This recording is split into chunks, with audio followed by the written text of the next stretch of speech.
Assalamu Walaikum. Hello friends, how are you?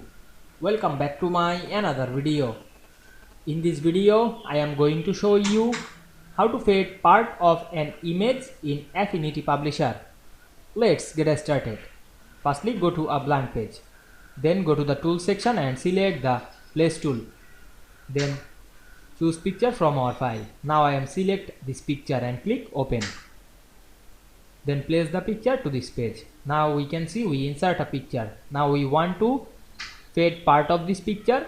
Firstly, go to this tool section again and select the rectangle tool and draw the rectangle side of picture. Then select this fill color and make this fill color white.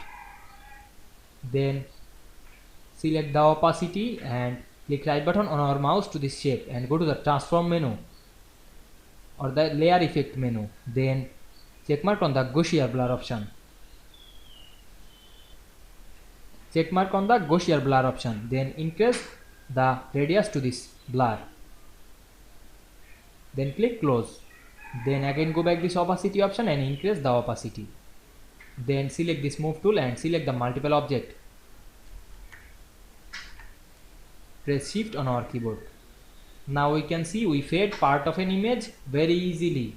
I hope you enjoyed the video. Please like, comment, share and subscribe my channel. Thanks for watching.